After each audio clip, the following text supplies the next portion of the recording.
News out of the NFL where the Bills are promoting offensive coordinator Joe Brady to head coach. That's the latest from our Jonathan Jones. He's been with Buffalo since the 2022 season, serving as the team's offensive coordinator for the past 2 years.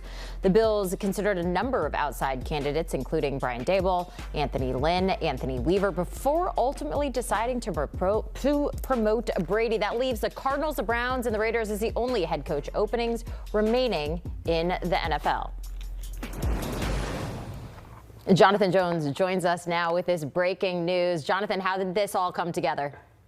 So this hire for Buffalo has always been singularly about Josh Allen, about the quarterback. That's what we told you as soon as they fired Sean McDermott. We know that Josh Allen was heavily involved in the process, in the interview process, more so than any other player really in recent memory, probably going back to Peyton Manning's days with Denver. They wanted a head coach for Josh Allen, and that is why we've been telling you that it was coming down to 3 candidates. It was Brian Daboll, who had previously been the offensive coordinator in Buffalo and a Western New York native. It was Davis Webb, former NFL quarterback, close friend of Josh Allen's, who is still in the running for the Las Vegas Raiders job. And it was Joe Brady, who has been his OC the last couple of years. They've grown very close with one another because they wanted, the Bills did, continuity for the quarterback. They have, for at least another week or so, the reigning NFL MVP. They believe they have a Super Bowl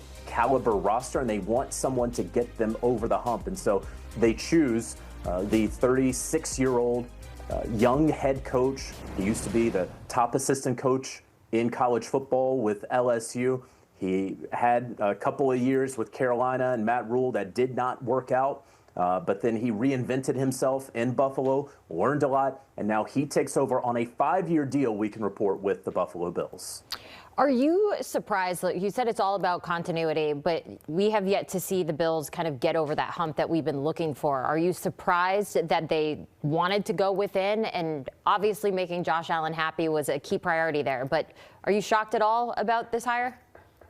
Not really, because Josh Allen's involvement and the focal point being the quarterback was what this was all about. It was very much like this has to be about Josh. This has to be about continuity. We don't want him going into the offseason. He's probably going to have a procedure on his foot. We learned that a week or so ago. We don't want him learning a new offensive system, a new language, right? We'll figure out the rest. Clearly, Terry Pegula, the owner of the Bills, believes in this roster. He believes in Brandon Beane, the general manager, so much he promoted him to president of football operations, and now the head coach reports in to the general manager there. And so I think we can all talk about the flaws, the blemishes, the issues with Buffalo's roster, and you would start with the wide receivers and you can continue on from there.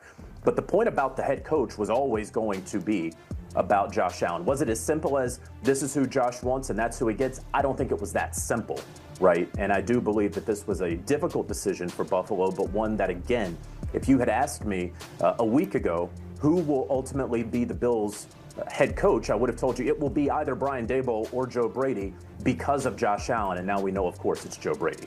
You just mentioned some of the holes in that roster and some of those holes that they're going to look to address this offseason. But how much pressure is on Brady immediately to just go in there and get the job done? You know, I said this after they fired Sean McDermott, and I still feel this way. I think that this is going to be the most pressure-packed head coaching job in the NFL. That is with all due respect to the pressure that is always on the Dallas Cowboys, right? And Brian Schottenheimer in year 2. With respect to Mike McCarthy and the Pittsburgh Steelers and whether they should reset or not and who their quarterback's going to be. With respect to the New York Jets and Aaron Glenn, who is remaking his coaching staff as we speak, 3 weeks after the end of the season, after that disastrous run. The Buffalo Bills, again, we see their free agents, and they're going to have to take a good long look about whether they're going to bring back a Joey Bosa, how they can work it out with Matt Milano. Did they get the best last squeeze out of Tre'Davious White? What they do with Jordan Poyer? I mean, there's names on here that we all know. The fact that Brandon Cooks was really their top receiver and he wasn't on their roster at Halloween really speaks to the issues on this team. So they're going to have to find a wideout. They're going to have to find more pass rush, and really on every level of the defense, some holes to fill.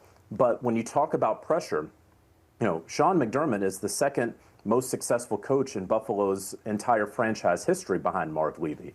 He is a coach that there are a number of teams across the league, more than half, who would do criminal things to have the 9-year run of success that Buffalo had under Sean McDermott. And so clearly there is a belief there that they should have advanced beyond the divisional round, that they should have been playing on Sunday, that they should be playing in the Bay Area in a week and a half from now. And so because of that, Joe Brady, despite his age, despite his lack of head coaching experience, Jenny, is going to have the most pressure on him internally and externally as any coach in the NFL. No pressure, but all the pressure. Jonathan Jones with this breaking news. JJ, we always appreciate you and all the insight that you bring. As we take a look at the head coaching carousel right now, another one knocked off this list. The Bills promoting offensive coordinator Joe Brady to be their next head coach. That just leaves the Cardinals, the Browns, and the Raiders as the only head coach openings remaining. On the other side of this